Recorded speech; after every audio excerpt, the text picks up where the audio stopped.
अगर आप गाना चोरी नहीं करोगे तो गाना हिट नहीं होगा। ये एक चलन लिटरली शुरू हो गई थी 80s में। इनफैक्ट ये भी कहा जाता था कि कुछ म्यूजिक डायरेक्टर्स तो ऐसे थे कि वो गाना अडैप्ट नहीं करते थे, वो गाना अडॉप्ट कर लेते थे। ये अच्छा है यार।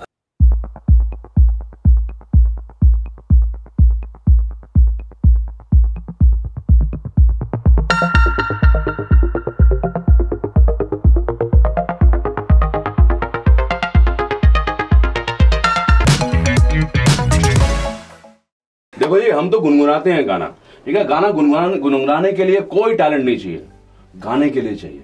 और गाने के लिए जो टैलेंटेड इंसान हमारे सामने बैठे हुए हैं वो है शान सर। बहुत बहुत स्वागत आपका कल भी आज भी पर रेडियो सिटी में। करो, मैं तो क्या कहूँ, मंत्रमुग्ध हो गया। हाँ, एक तो आप इतने क्विक लर्नर हो, अभी गाने का नाम याद नहीं आ रहा था और फिर पूरा गाना आपने झट से गा दिया। और आपके ये सुरीले दोस्त अंकित, क्या बात है अंकित। मैं इसको रखता हूँ साथ में, ट्यूशन देता रहा कर मुझे। कमाल है यार। लेकिन ये मतलब इंट्रोडक्शन भी कमाल था और म्यूजिकल ऐसा। मैं तो क्या कहूँ अब।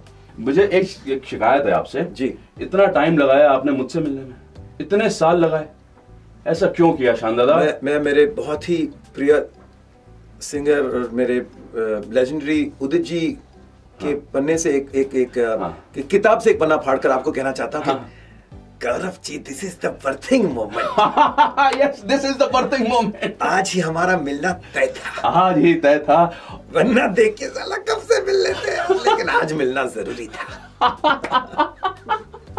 This is amazing. और ये भी बात क्लियर हो गई कि मैंने शान को शिकायत का मौका नहीं दिया, पहले शिकायत मैंने कर दिया आपसे। हाँ, देखिए सारे गिले शिकवे दूर, सब अब बातें होंगी, बिल्कुल बातें होंगी। और इनफैक्ट 80s में ही पंचम दा, आनंद बख्शी साहब, आशा जी, उन लोगों ने पहले ही बोल दिया था हमने जो भी किया शान से किया, शान से किया, है ना। तो आपका अराइवल वहीं से चला आया था। सो आशा जी का 90th बर्थडे आ रहा है, द लिविंग लेजेंड। सो कोई एक मोमेंट आशा जी के साथ जो रही हो, या कोई एक गाना आपके जहन में इस वक्त आ रहा हो, you can take your time और थोड़ा गुनगुना दे हमारे लिए, है ना, फॉर आशा ताई। नहीं, बिल्कुल। पिछले साल मुझे याद नहीं आ रहा है हु हैड कमीशन दिस, लेकिन आशा जी का मैंने इंटरव्यू किया था और उन्होंने बहुत सारी कमाल की बातें कही थी। और ऑफ कोर्स लता दी हमारे बीच में नहीं, तो उनके बारे में, अपने सफ़र के बारे में।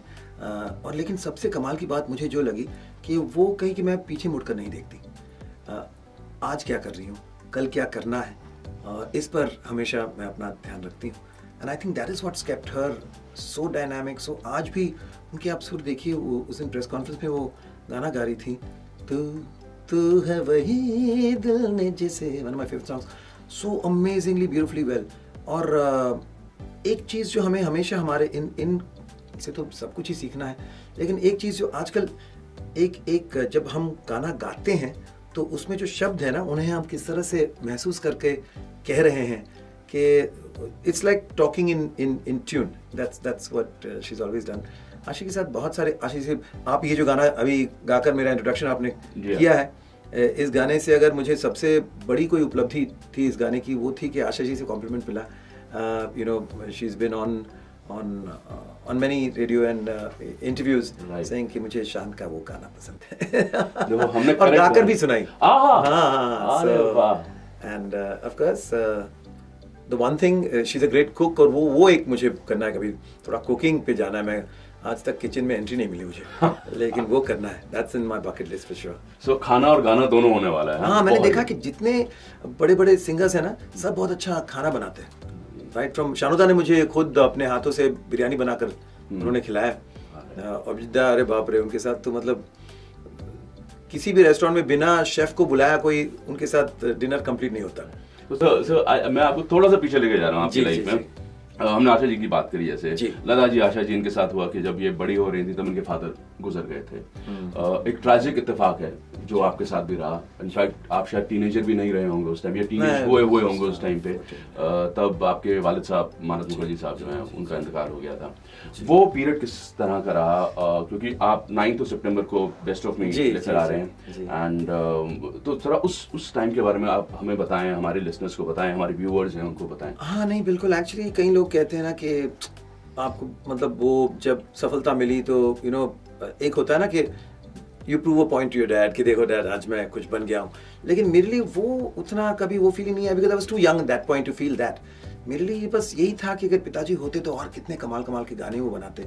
उनकी खुद की जो एक अंदर एक आग थी, कहीं ना कहीं वो फ्रस्ट्रेशन में बदलती गई। और यू नो दो he was only 43 and it's sad that, but you know एक शुरुआती एक स्टार्ट उन्हें बहुत कम उम्र में मिला। तो पिताजी बम्बई आए with the great Ritik Khattar ji, जो बहुत बड़े डायरेक्टर बंगाल में, one of the biggest names. तो उनके साथ बतौर उनके composer at the age of 23 उनको ये और सुनील दत्त साहब एक फिल्म बना रहे थे, लेकिन वो चीज़ हुई नहीं। लेकिन डैड बोले अब बम्बई तो आ गया, अभी बम्बई एक बार कोई बम्बई आ जाए तो आप तो पता है, तो रह गए। उनकी स्ट्रगल फिर शुरू हुई, फिर ऑफ कोर्स शादी हुई, बच्चे हुए एंड काफ़ी लोगों से उनको मतलब काफ़ी प्रोत्साहन मिला। आज भी अगर हम लता जी के स्टूडियो में जाए, LM स्टूडियो, वहाँ सबसे बड़े बड़े कंपोजर्स जिनके साथ आपको लता जी, लेकिन वहाँ पिताजी का भी एक फ़ोटो है, जबकि उन्होंने हार्डली 5 या 6 गाने किए होंगे। वो भी मतलब बजट नहीं है, छोटी फिल्म है, लेकिन चल मानस के लिए गा देती हूँ करके। सो बहुत प्यार मिला उनको, लेकिन सक्सेस उतनी नहीं मिली। He was also very stubborn. बोले मेरे गाने ऐसे होने चाहिए, बिल्कुल ओरिजिनल गाने होने चाहिए कि ना आज के दौर के किसी गाने से वो मिले और ना ही आने वाले 30-35 साल में मेरे गाने की तरह कोई गाना बने। But that's true. I think मैं लाखों की बात एल्बम पूरी सुन रहा था, वो इतनी कमाल की एल्बम है। अरे गाना इतना मेलोडियस है ना, हर एक गाना, इवन एक नॉटी गाना भी उसमें लॉटरी लग गई है।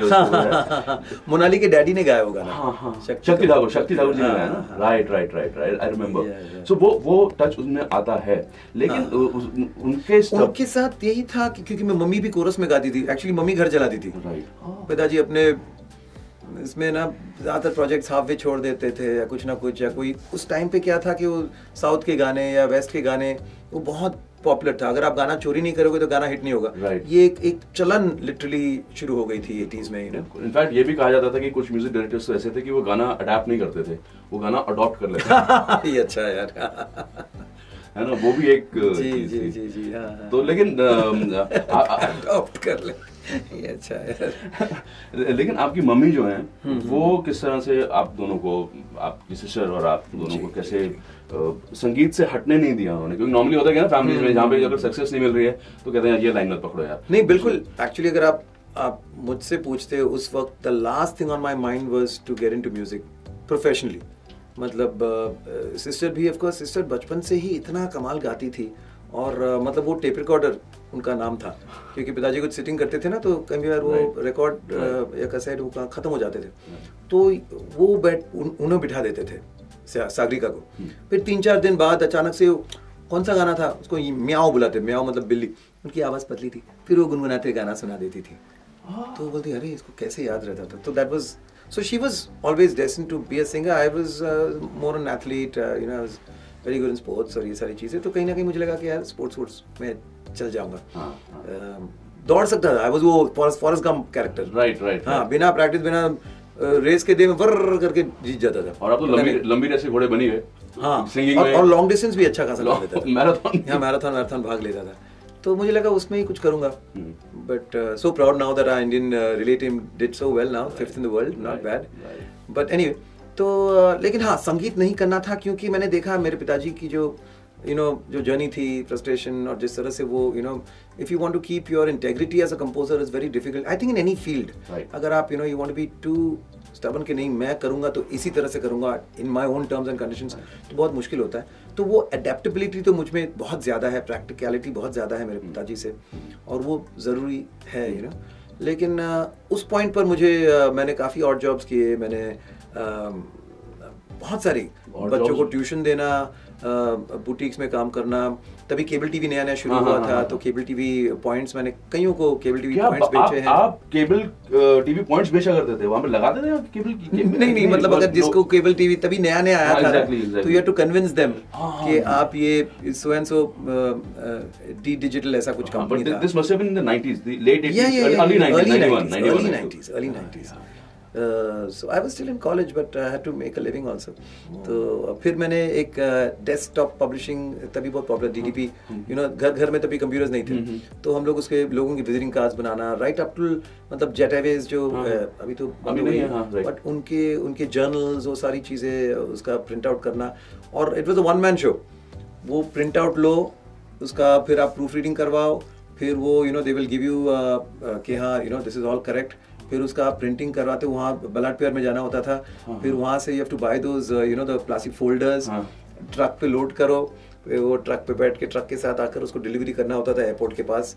तो ये सारे काफी सारी चीजें की हैं। क्या तो म्यूजिक कैसे चल रहा था साथ में? बिकॉज वहां जाना, वो प्रिंटिंग देखना, वो दिमाग वैसे हिल जाता है कि यार मैं कर क्या रहा हूँ। और फिर म्यूजिक में चलो ठीक है, प्रेशर है, सेल्फ रिस्पेक्ट है कि मुझे कमाना है, ये सारी चीजें सही है। Music needs that solace, that एकांत चाहिए ना। उस टाइम पे जिंगल्स करता था और कभी जिंगल मिल गया तो, लेकिन मैंने कभी नहीं सोचा कि जिंगल गाते गाते मेन स्ट्रीम में आ जाऊंगा। या फिर लकली मेरे लिए things just fell in place कि ये indie pop non film music का एक 95-96 एक दौर आया, right. और मुझे लगा ये काफ़ी आसान है, right. मतलब यहाँ घुस सकता हूँ क्योंकि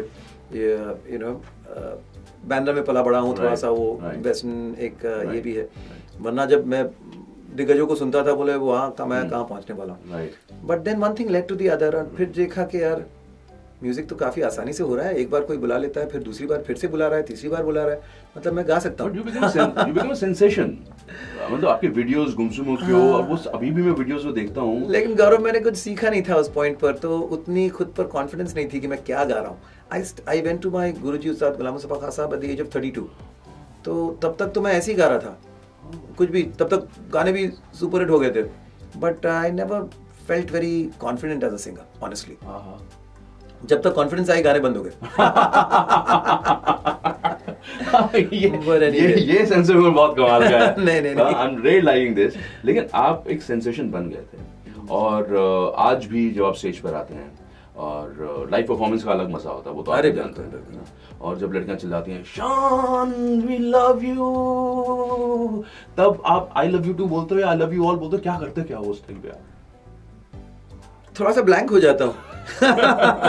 नहीं एक्चुअली मैं ज्यादातर मेरा नंबर आपने देखा हो, मैं चश्मा उतार के बैठा हूँ, लेकिन उस वजह से क्या हो जाता है कि पहले के 3-4 रो के आगे मुझे कुछ दिखाई तो खास देता नहीं है। तो जब आवाज आई थी कहीं से दूर से आती है तो सोचे कौन हो सकता है, कौन हो सकती है, क्या चल रहा है। But anyway it's always fun, getting appreciation, getting love. I think that for any artist उससे बढ़कर और क्या चीज हो सकती है, और स्पेशली सिंगर्स के लिए, क्योंकि इट्स इंस्टेंट ग्रेटिफिकेशन। आप वहाँ स्टेज पर हो, एक गाना खत्म होता है सब, और मैं कई बार हैरान हो जाता हूँ कि एक इंसान वहाँ स्टेज पर खड़ा है 2-3 घंटे तक, और सब की जो नजरें हैं और सबकी जो everyone's just focused on you. So it must I mean भगवान की सीम कृपा है कि इस तरह की चीजें हो रही हैं आपके साथ। So I'm always very grateful to। और आपने देखो रक्षाबंधन का दिन चुना है रेडियो सिटी आने के लिए, कोई लड़की चलाने वाले नहीं है, बच के भाग गई सबको, शान को राखी नहीं बांधने वाले। अरे नहीं मेरे तो यूनिवर्सल शान भैया सबसे पहले मिले भी नहीं यार, पहले ही दादा बन गया, लेकिन आते ही फिर एक रिस्पॉन्सिबिलिटी हो जाती है। चलो अभी जब दा हुआ हूँ, शानदार बंगालियों में एक टिपिकल टर्म है, वो तो पहले दादा बुलाते फिर शादी भी हो जाती है उनकी। मुझे बाद में पता चला, मैं तो बहुत सीरियसली ले लेता क्योंकि मैं मुंबई का हूँ, तो शायद कहीं ऐसे अपॉर्चुनिटीज से मैं मिस कर गया, मुझे लगा तो वो तो मुझे भैया बना दी है, तो फिर तो शादी भी हो गई। अब तो खैर शादी भैया ही ठीक है, अब ठीक है, भैया ही ठीक है, वो करेक्ट वो चीजें किसी एक के लिए सैया, बाकी सबके लिए भैया। यही चल रहा है लाइफ।